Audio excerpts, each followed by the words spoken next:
Bonjour, c'est Irina, ambassadrice de l'amitié franco-russe. Je rassemble des gens dans une communauté chaleureuse, sans politique. Rejoignez-nous. Et oui, je suis russe et je vis en Russie. Dans cette vidéo, je vais vous raconter honnêtement pourquoi je détestais le français, où et comment j'ai appris cette langue et pourquoi maintenant je l'adore. Mais avant tout, je tiens à vous remercier pour votre activité sur ma chaîne. C'est grâce à vous qu'elle se développe.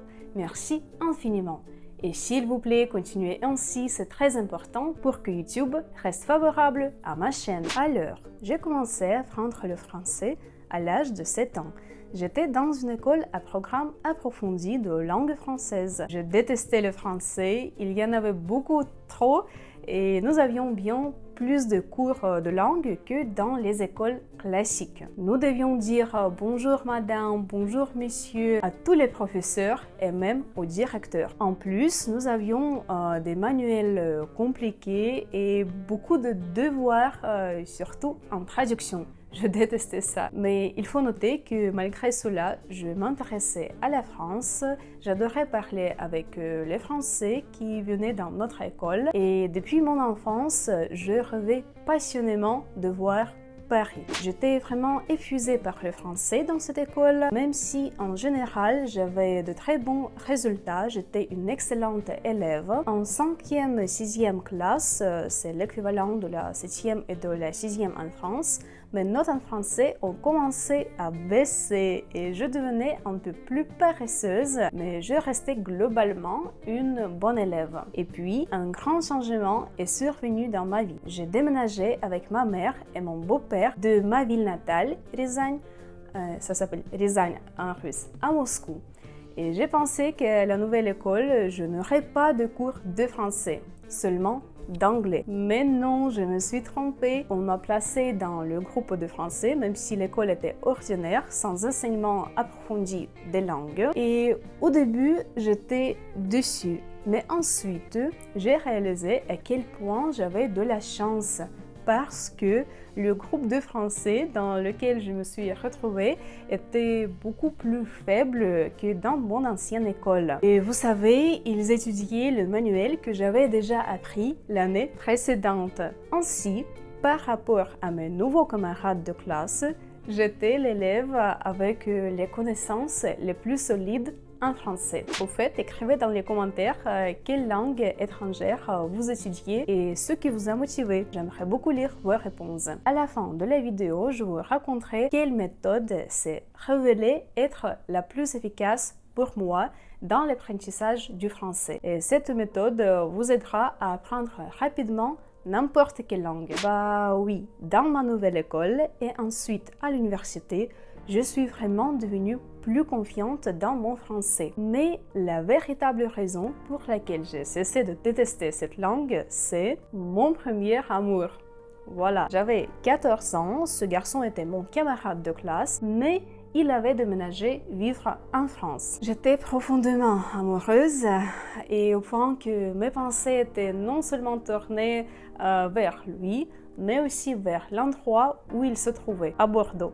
Je rêvais d'aller en France, je rêvais de nous promener ensemble là-bas et de parler français ensemble. Oui, c'était une motivation très forte pour moi. Et lorsque j'ai eu 18 ans, je suis allée le voir. Nous avons passé une semaine dans la petite ville de Lectoure. À ce moment-là, ce garçon y étudiait à l'école. C'était janvier 2017 et je me souviens du doux froid, des odeurs, des champs jaunes où couraient les chevreuils.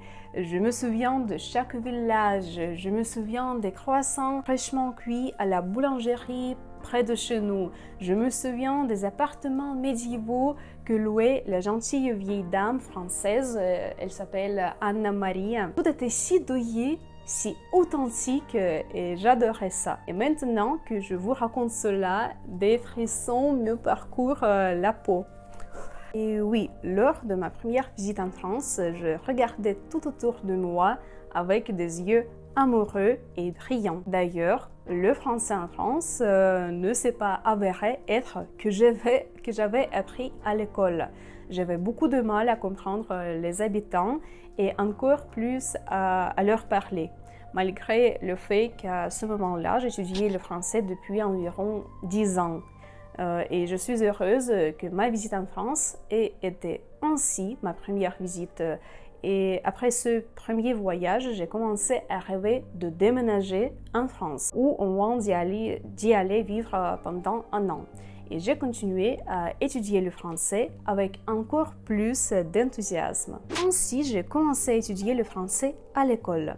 Je participais activement en classe, je faisais mes devoirs consciencieusement, je participais à des concours et des olympiades de langue française. Pour la journée des enseignants, je jouais le rôle d'enseignante de français. En 2016, j'ai terminé l'école et je suis entrée à l'Université linguistique d'État de Moscou, nommée d'après Maurice Thorez, à la faculté de publicité et de communication publique avec le français. À ma grande déception, mon groupe s'est avéré très faible. Je ne comprends pas pourquoi cela s'est produit, mais à ce moment-là, j'étudiais le français depuis presque 10 ans et je recommençais encore avec l'alphabet et les règles de lecture. C'était si ennuyeux. Pourtant, en 4 ans d'études en licence, mon français est devenu beaucoup meilleur. Aussi, je savais que cette université proposait des stages en France, mais malheureusement, je n'ai pas eu cette chance. J'ai donc commencé à y aller moi-même. Vous vous souvenez que j'ai parlé de ma première amour? Elle n'est pas partie. Nous étions ensemble pendant plusieurs années et c'était précisément toutes ces années où j'étais à l'université. J'étais étudiante. Plusieurs fois, j'ai voyagé en France en tant qu'étudiante. Un autre facteur qui a renforcé mon amour pour le français et approfondi mes connaissances dans cette langue est que j'ai décidé d'enseigner le français. Cela s'est produit lors de ma première année à l'université. J'ai décidé de gagner un peu d'argent. De cette façon, j'ai enseigné le français comme tutrice privée à des collégiens et au début, mon tarif était d'environ 4 € de l'heure. 2 ans plus tard, une école de langue m'a contactée où j'ai ensuite travaillé en tant qu'enseignante pendant plusieurs années. Et c'était magnifique. J'ai enseigné le français au total pendant environ 7 ans. De nombreux élèves que j'ai eus au début ont suivi mon parcours au fil des années. Vous imaginez? Je n'ai pas cessé d'enseigner même lorsque j'avais une autre profession principale et mon travail à l'école de langue était comme un passe-temps plutôt. Et j'adorais cela. Mais actuellement, je n'enseigne plus le français. Alors, c'était une autre raison pour laquelle mon amour pour le français est devenu une partie intégrante de ma vie. Passons à la prochaine raison. Maintenant, les raisons principales de mon amour pour le français, c'est mon blog, l'interaction avec vous. Comme vous le savez, je crois en l'amitié entre la Russie et la France et dans le but de renforcer cette amitié, je tiens mon blog.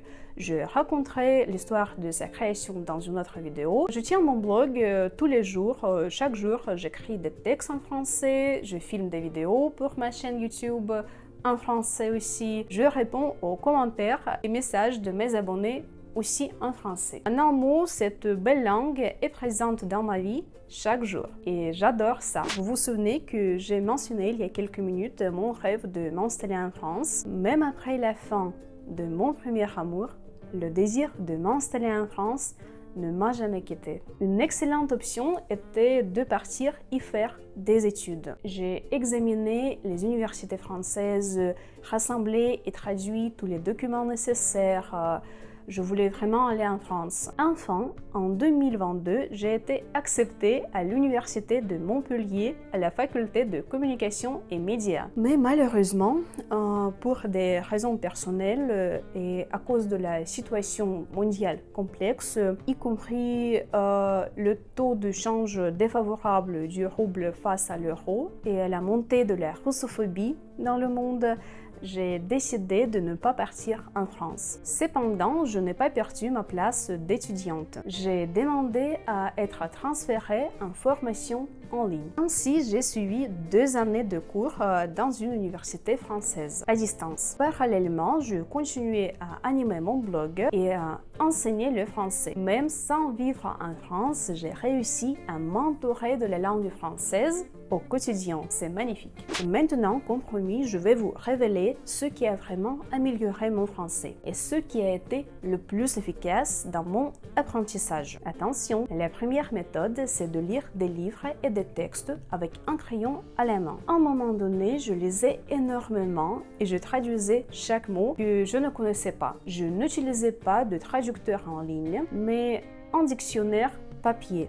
C'était plus efficace. De cette manière, mon vocabulaire s'est beaucoup enrichi et il m'était devenu bien plus facile d'exprimer mes pensées en français. C'était incroyable et je n'ai même pas remarqué comment c'était arrivé, mais en lisant des livres, mon français a vraiment pris vie. Ce n'est peut-être pas une méthode pour tout le monde car elle demande de la patience, mais elle m'a énormément aidé. Deuxième point, les voyages et les interactions avec des locuteurs natifs. L'essentiel ici, c'est que vous dépassez la barrière linguistique, vous sortez la théorie apprise de la mémoire passive et commencez à la mettre en pratique. Communiquer en direct dans une langue étrangère améliore grandement vos compétences. Mes amis, vous savez maintenant comment et pourquoi j'ai appris le français. Partagez vos propres histoires d'apprentissage de langues étrangères dans les commentaires sous cette vidéo. Abonnez-vous à ma chaîne. Vive l'amitié franco-russe! À bientôt!